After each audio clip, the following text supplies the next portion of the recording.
जब बात होती है धार्मिक कथाओं की तो भारत में अनिरुद्धाचार्य जी का नाम किसी परिचय का मोहताज नहीं। उनकी कथा कहने की शैली में एक अद्भुत आकर्षण और विशिष्टता है जिसने लाखों श्रोताओं को मंत्रमुग्ध किया है। चाहे वह भागवत कथा हो, राम कथा या कोई अन्य धार्मिक प्रसंग, अनिरुद्धाचार्य जी अपनी अद्वितीय शैली और गहन ज्ञान के माध्यम से श्रोताओं के दिलों में एक विशेष स्थान बना चुके हैं। इस वीडियो में हम आपको अनिरुद्धाचार्य जी से जुड़े कुछ इंटरेस्टिंग फैक्ट्स बताएंगे जो शायद आप नहीं जानते, और उनकी शैली के पीछे की कला का विश्लेषण भी करेंगे। नंबर 1, भावनात्मक गहराई। अनिरुद्धाचार्य जी की कथाओं का सबसे प्रमुख पहलू उनकी भावनात्मक गहराई है। वे जब किसी प्रसंग का वर्णन करते हैं तो ऐसा प्रतीत होता है कि वह श्रोताओं को उस समय और स्थान पर ले जा रहे हैं। उनकी वाणी में इतनी शक्ति और मधुरता है कि हर श्रोता उनकी बातों की गहराई में डूब जाता है।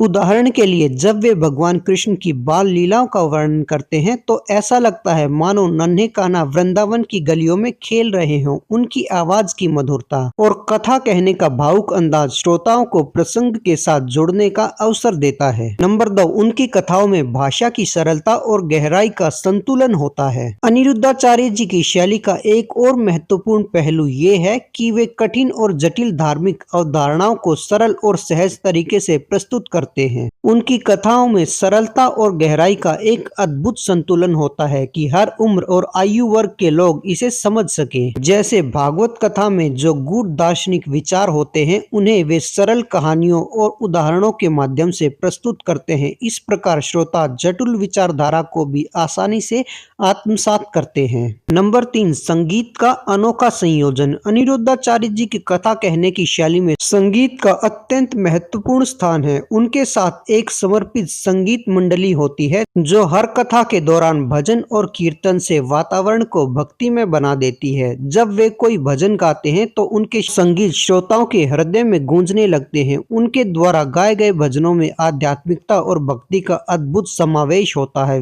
जो श्रोताओं को एक अलग ही आध्यात्मिक अनुभूति प्रदान करता है। नंबर 4, हास्य और प्रेरणा का समावेश। अनिरुद्धाचार्य जी की कथाओं में हास्य का भी एक अनोखा स्थान है। वे कथा के बीच बीच में ऐसे प्रेरणादायक और हास्यपूर्ण प्रसंग प्रस्तुत करते हैं जो श्रोताओं का ध्यान बनाए रखते हैं, और उनका ये हंसी मजाक का अंदाज केवल मनोरंजन का माध्यम नहीं बल्कि ये आध्यात्मिकता और जीवन की गहरी सच्चाई को भी उजागर करता है। उदाहरण के लिए वे कभी कभी वर्तमान समय की सामाजिक समस्याओं को भी अपनी कथा में हास्य के माध्यम से प्रस्तुत करते हैं जिससे श्रोता सोचने पर मजबूर हो जाते हैं। जो अब तक मैंने आपको बताई हैं ये अनिरुद्धाचार्य जी की कथाओं की कुछ विशेषताएं हैं। अनिरुद्धाचार्य जी की कथाओं की केवल इतनी ही विशेषताएं नहीं है, वे माहौल और समा को बांध देते हैं। अनिरुद्धाचार्य जी वृंदावन के गौरी गोपाल आश्रम में रहते हैं और वहीं भक्तों की सेवा भी करते हैं और अपनी कथा भी प्रस्तुत करते हैं। और वृंदावन के अलावा महाराज जी देश विदेश में घूमकर भी अपनी कथा प्रचार करते हैं, या यूं कहें कि भारत की सांस्कृतिक और धार्मिक धरोहर को लोगों के सामने प्रस्तुत करते हैं। अनिरुद्धाचार्य जी के बारे में और भी कुछ विशेषताएं हैं जो हम आपको आगे अगले वीडियो में बताएंगे। तब तक आप हमारे साथ बने रहे। अगले वीडियो में हम आपको अनिरुद्धाचार्य जी की कमाई के बारे में भी बताएंगे। तो इस वीडियो का अगला भाग देखने के लिए और ऐसी ही और सनातन धर्म से जुड़ी जानकारियों के लिए हमारे साथ बने रहें और चैनल को सब्सक्राइब करके बेल आइकन प्रेस कीजिए। बोलते रहें जय श्री राम, जय बालाजी, जय हनुमान, जय श्री कृष्णा।